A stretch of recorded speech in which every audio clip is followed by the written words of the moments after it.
মোহাম্মদী তিনি প্রথম আসলেন। তিনি নূরে মোহাম্মদী যখন আসলেন, নূরে মোহাম্মদী কে ভাগ করার সাথে সাথে নূরে মোহাম্মদী প্রথমেই বললেন আল্লাহ। এই শব্দটা তিনি প্রথম উচ্চারণ করলেন। আল্লাহকে আল্লাহ বলে স্বীকার করলেন এবং আল্লাহকে প্রকাশ করার জন্য তিনি তার জবান দিয়ে বললেন আল্লাহ। আল্লাহ শব্দটা তিনি বললেন।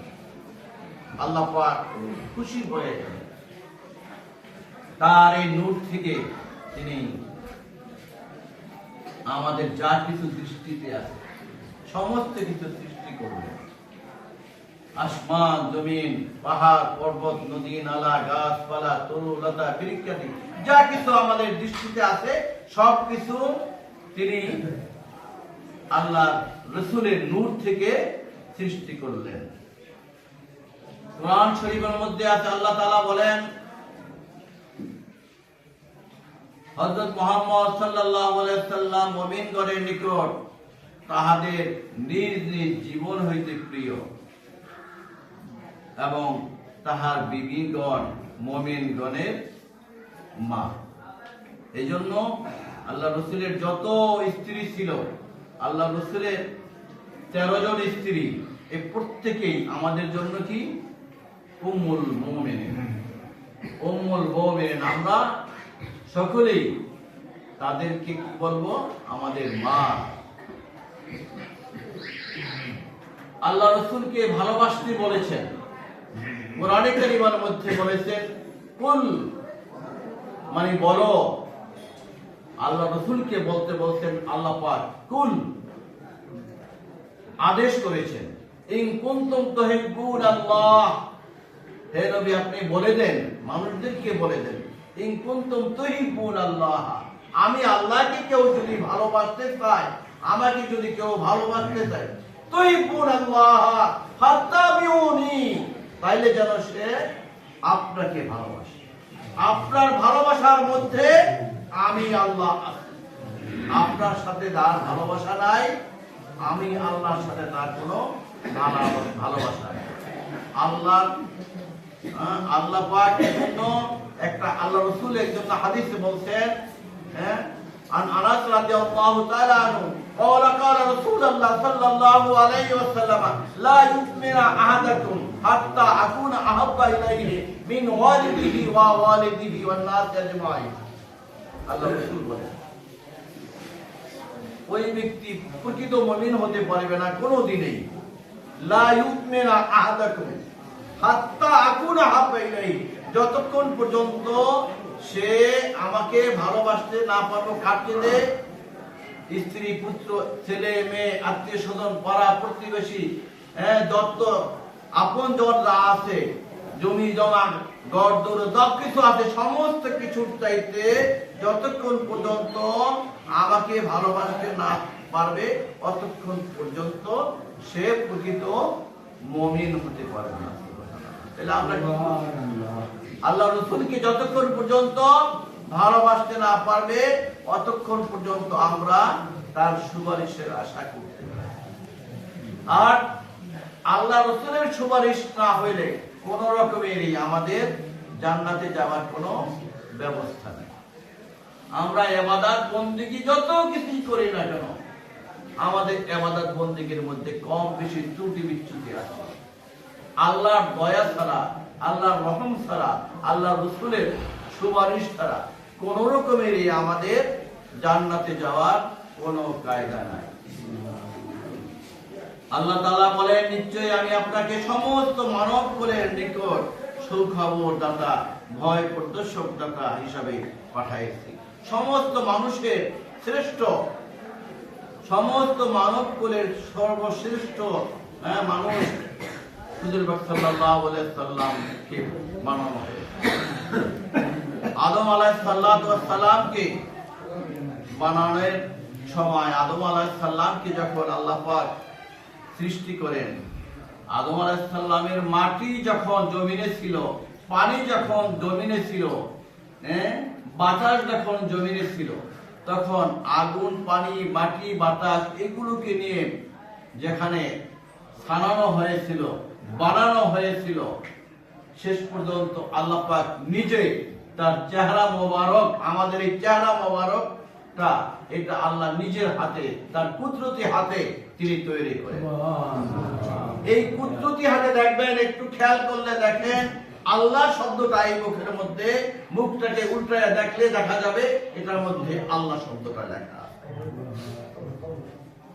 আদম সফিউল্লাহকে যখন বানানো হলো, বানানো হওয়ার পরে যখন এইটা দেখেন আপনারা, এই যে মূর্তি পূজা আসছে, পূজা আসছে না, পূজার কুশ দিয়া, আগে কিন্তু কুশ দিয়া তৈরি করা হয়, বন দিয়া, বন মানে কুশ, এই কুশ দিয়া তৈরি করা হয়, তারপর উপরে মাটি দেয়, মাটি দেয় এই পর্যন্ত নিচেরটা বানায়, নিচেরটা বানায়, এইটুকু কিন্তু আগে বানায় না, এটা সর্বশেষ।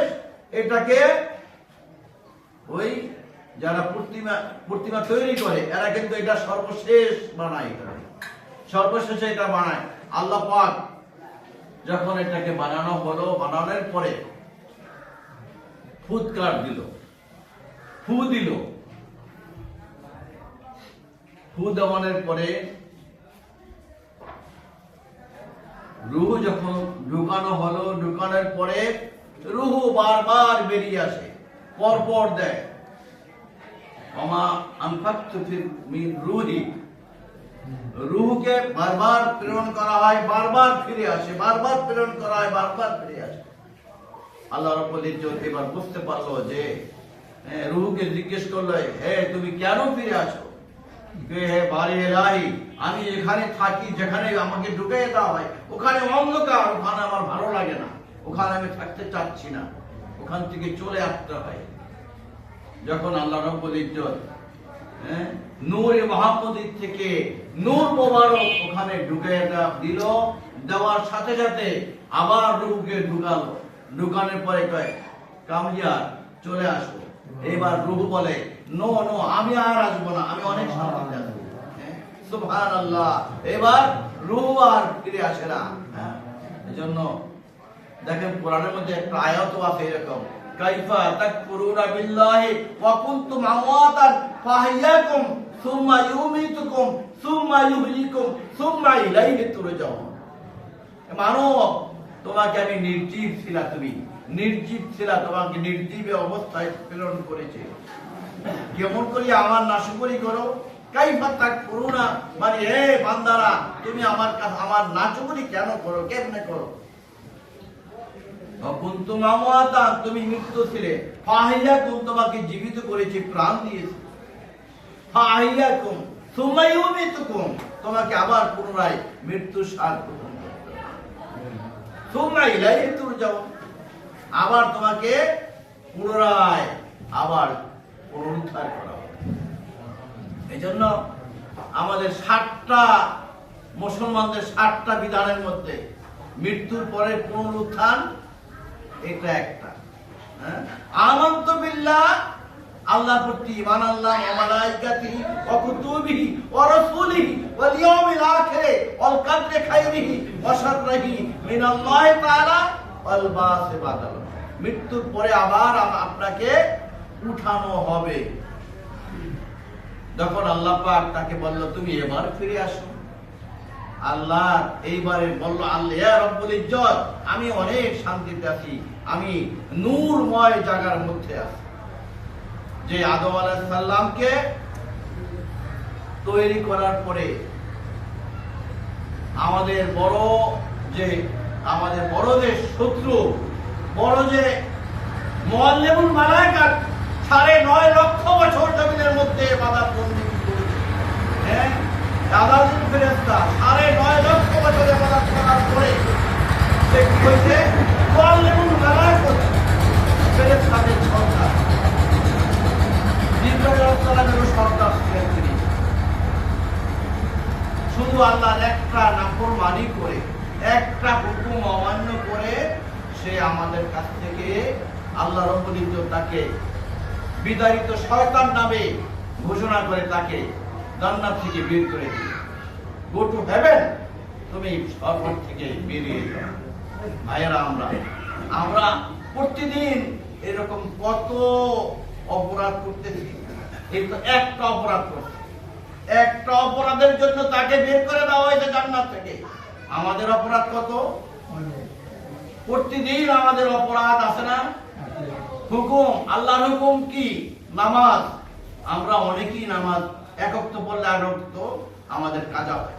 এক ওয়াক্ত নামাজ কাজা করলে কিতাবে লেখে 2,88,00,000 বছর।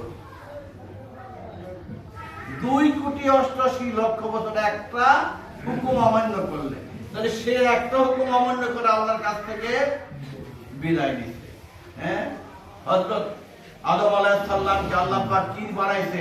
আদম সফিউল্লাহ, নূহ নবিউল্লাহ, তারপরে মুসা কালিমুল্লাহ। মুসা আলাইহিস সালাম আল্লাহর সাথে কথা বলতেন, প্রতিদিন আল্লাহর সাথে বাক্য বিনিময় হয়। এই জন্য মুসাকে কালিমুল্লাহ, কালাম বিনিময় করেছে, এই জন্য তাকে বলা হতো মুসা কালিমুল্লাহ। সে প্রতিদিন 1000 কথা বিনিময় করতেন। মুসা আলাইহিস সালাম যখন একবার আল্লাহর কাছে বললেন, আল্লাহ তোমার সাথে প্রতিনিয়ত দেখা হয়, প্রতিনিয়ত কথা হয়, দেখা হয় না, আমি তোমাকে একটু দেখতে চাই। হে রব্বুল আলামিন, বারে ইলাহি, তোমাকে আমি শুধু আমার 2 চক্ষু দিয়ে একবার দেখতে চাই। আল্লাহর কাছে যখন ফরিয়াদ করলেন, আল্লাহ বললেন, হে মুসা, মুসা বারবার বলতেছে রব্বি আরিনি, আমি তোমাকে দেখতে চাই। আল্লাহ ঘোষণা দিল, লান তারিনি, কখনোই তুমি আমার দেখা পাবে না। লান তারিনি, লান তারিনি, দেখা পাবে না।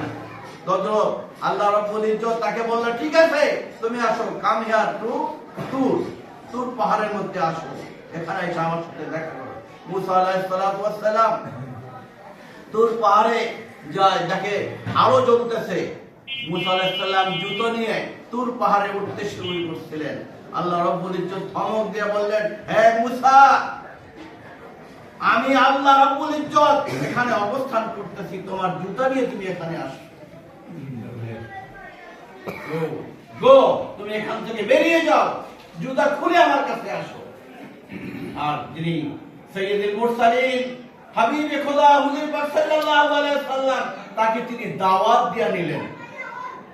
হ্যাঁ, বোরাকে করে, রফে করে আল্লাহ রাব্বুল ইজ্জত তাকে নিলেন কোথায়? তাকে নিলেন সেই আরশে আযীম, আরশে আযীম পার হয়ে যিনি, যেখানে তিনি সবাই কেমন, যেখানে তিনি তাকে নিলেন, সেখানে তিনি যখন হুজুর পাক সাল্লাল্লাহু আলাইহি সাল্লামের কাছে, হুজুর পাক সাল্লাল্লাহু আলাইহি সাল্লাম আরশে আযীমে গেলেন। আরশে আযীমে যাওয়ার পর আল্লাহ রাব্বুল ইজ্জত বলেন, আও আদনা কামা কাউসাইন, আল্লাহ রাব্বুল ইজ্জতের এত কাছে গেলেন। হুজুর পাক সাল্লাল্লাহু আলাইহি সাল্লাম যখন তিনি জুতা খুলে তার কাছে যাওয়ার জন্য চেষ্টা করলেন, জুতায় যখন হাত দিলেন, আল্লাহ রাব্বুল ইজ্জত বললেন, হ্যাঁ আমার হাবিব, তোমার জুতা খুলতে হবে না, তোমার জুতা আমার এই আরশ আযীমকে মহামণ্ডিত করবে, তোমার পায়ের ধুলা আমার আরশ আযীমকে আরো উন্নত করবে। এজন্য কবিরা বলেন, মুক্তি মুসা বা খোদা কর কুহে তুর, মুক্তি মুহাম্মদ বা খোদা কর আরশ আযীমকে, মুহাম্মদের জুতার ধুলা আরশ আযীমকে। আজকে আমাদের সেই মাস ঈদ মিলাদুন নবীর মাস। এই মাসে ঈদ মিলাদুন নবী, যে ঈদ প্রতি সপ্তাহে ঈদের দিন কথা বলা হয়েছে হাদিস শরীফে, প্রতি সপ্তাহে ঈদের দিন হলো জুমার দিন। আর ঈদে মিলাদুন নবী এটা বড় ঈদ। ঈদে মিলাদুন নবী এটাকে বড় ঈদ বলা হয়। ঈদুল আযহা, ঈদে মিলাদুন নবী যদি না হতো তাহলে ঈদুল আযহা হতো না। ঈদে মিলাদুন নবী যদি না হতো তাহলে কি হতো না? ঈদুল ফিতর হতো না। এই জুমার দিনের ঈদ এটা হতো না। অর্থাৎ আল্লাহ রাসূলের পয়দাশ হয়েছে বিধায় এই সমস্ত। সুতরাং সেই ঈদ হলো ঈদে মিলাদুন নবী। আমাদেরকে আল্লাহ সকলকে পরিত্রাণ করুন, আল্লাহ রাসূলের সাথে আমরা বেশি বেশি মহব্বত রাখতে পারি, বেশি